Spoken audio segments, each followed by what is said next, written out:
다 같이 사도신경으로 우리의 신앙을 함께 고백하시겠습니다. 나는 전능하신 아버지 하나님, 천지의 창조주를 믿습니다. 나는 그의 유일하신 아들, 우리 주 예수 그리스도를 믿습니다. 그는 성령으로 잉태되어 동정녀 마리아에게서 나시고 본디오 빌라도에게 고난을 받아 십자가에 못 박혀 죽으시고 장사된 지 사흘 만에 죽은 자 가운데서 다시 살아나셨으며 하늘에 오르시어 전능하신 아버지 하나님 우편에 앉아 계시다가 거기로부터 살아있는 자와 죽은 자를 심판하러 오십니다. 나는 성령을 믿으며 거룩한 공교회와 성도의 교제와 죄를 용서받는 것과 몸의 부활과 영생을 믿습니다. 아멘. 다 같이 찬송가 424장 아버지여 나의 마음을 함께 찬송하시겠습니다.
오늘 우리에게 주시는 하나님의 말씀은 구약성경 역대상 21장 1절에서 3절까지의 말씀입니다.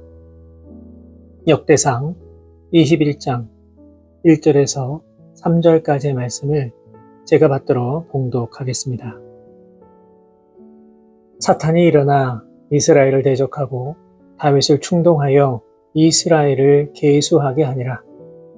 다윗이 요압과 백성의 지도자들에게 이르되 너희는 가서 부엘세바에서부터 단까지 이스라엘을 계수하고 돌아와 내게 보고하여 그 수요를 알게 하라 하니 요압이 아뢰되 여호와께서 그 백성을 지금보다 100배나 더하시기를 원하나이다. 내 주 왕이여 이 백성이 다 내 주의 종이 아니니까 내 주께서 어찌하여 이 일을 명령하시나이까 어찌하여 이스라엘이 범죄하게 하시나이까 하나. 아멘. 오늘 읽은 이 역대상 21장의 말씀에는 다윗이 행한 인구조사의 내용이 기록되어 있습니다. 그렇다면 다윗은 무엇 때문에 인구를 조사하려 했던 것일까요? 본문 1절을 보시면 사탄이 다윗을 충동하였다 기록하고 있습니다. 무엇을 충동하였을까요? 그것은 바로 다윗의 교만을 부채질한 것입니다. 다윗은 왕으로서 자기가 이루어 놓은 업적을 과시하고 또 자랑하고 싶은 마음이 생겨났습니다. 자신의 명예를 드높이고자 했습니다. 그렇기 때문에 다윗의 이 모습은 그가 하나님을 의지한 것이 아니라 인간적인 힘을 더 의지하고 있었던 것임을 볼 수가 있습니다.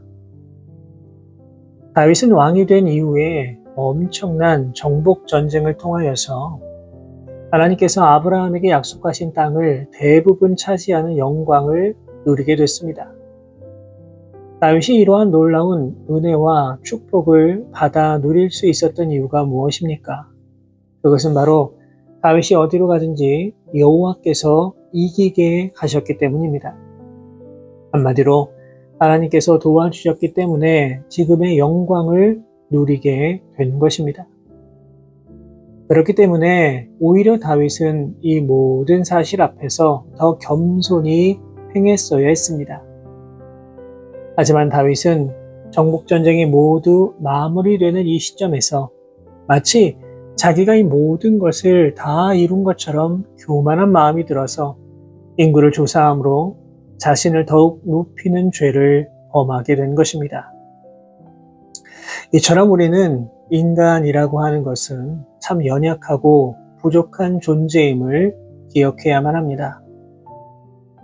다윗은 이스라엘 역사상 가장 위대한 인물로 알려져 있습니다.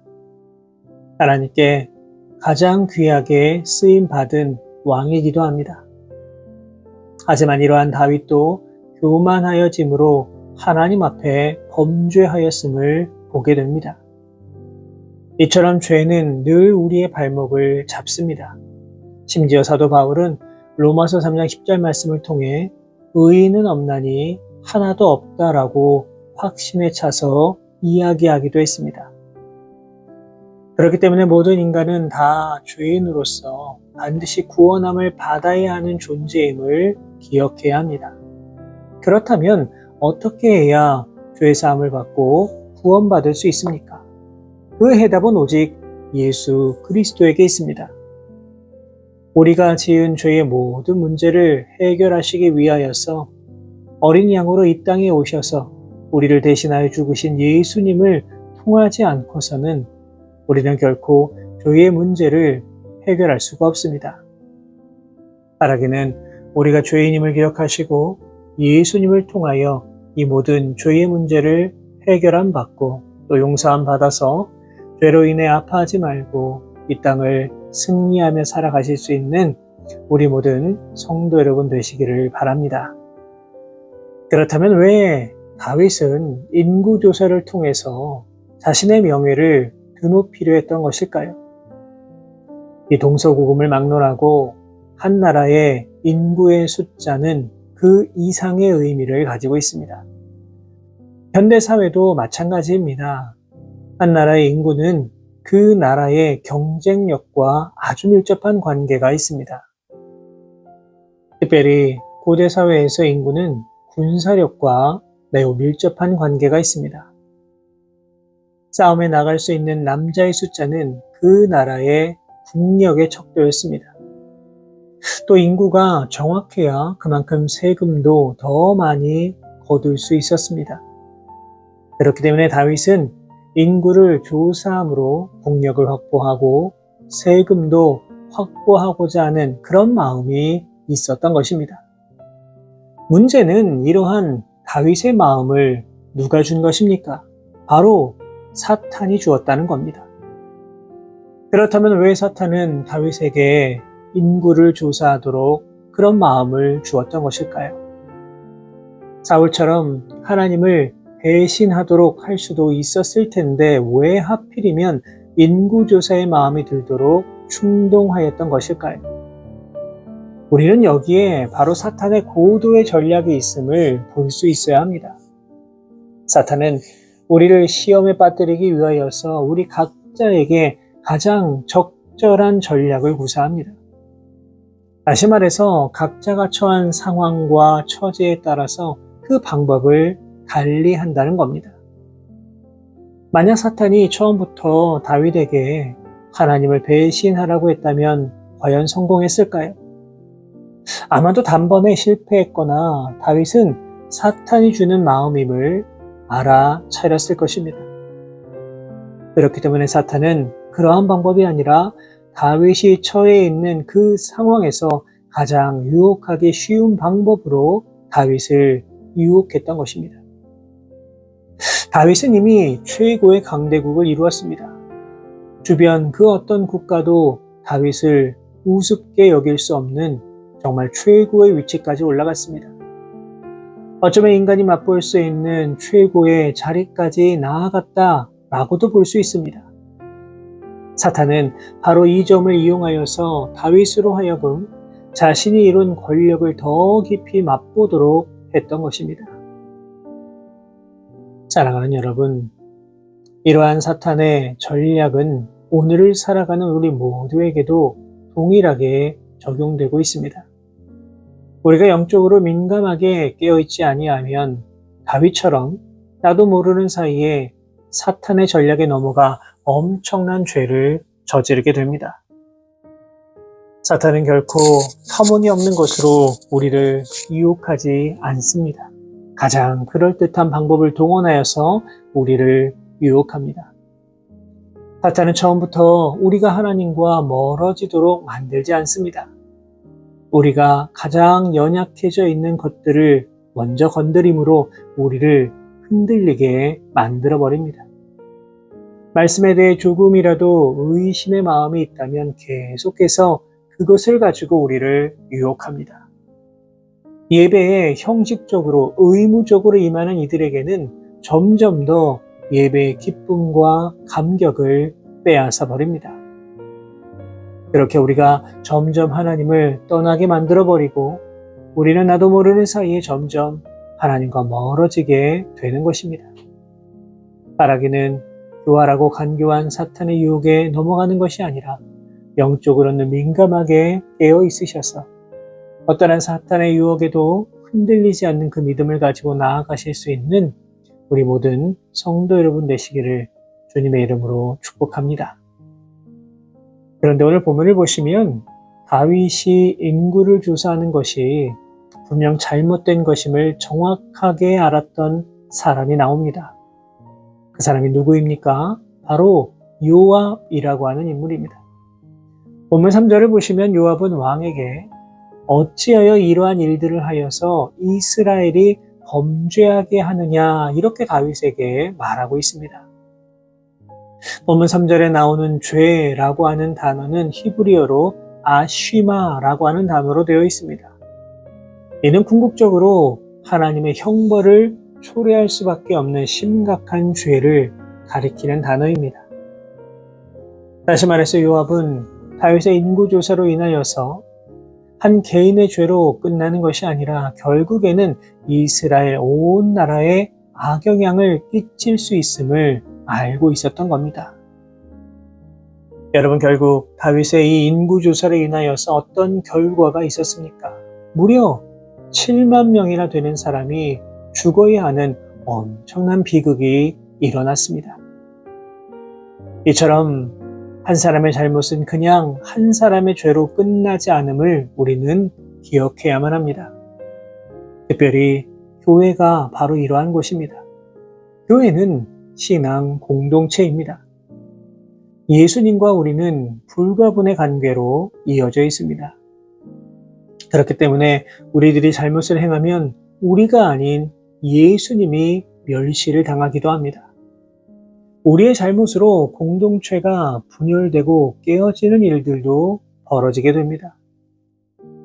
이처럼 나 한 사람의 잘못된 그 행동이 결국에는 온 성도에게 영향을 미치고 더 나아가서 주님 몸된 교회에 좋지 않은 영향을 끼칠 수도 있음을 우리는 반드시 기억해야만 합니다. 언제나 우리를 이 땅에 불러주신 하나님의 그 부르심에 합당히 행하며 살아가시는 우리 모든 성도 여러분 되시기를 바랍니다.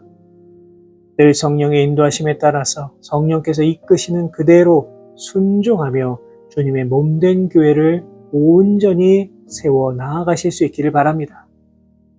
내가 행하는 죄는 그저 내 문제로 그치는 것이 아니라 온 공동체를 병들게 할 수 있음을 기억하시고 영적으로 더욱더 강하게 연단하셔서 사탄의 작은 유혹에도 넘어가지 않고 늘 믿음으로 이 땅을 승리하며 살아가실 수 있는 우리 모든 성도 여러분 되시기를 주님의 이름으로 축원합니다.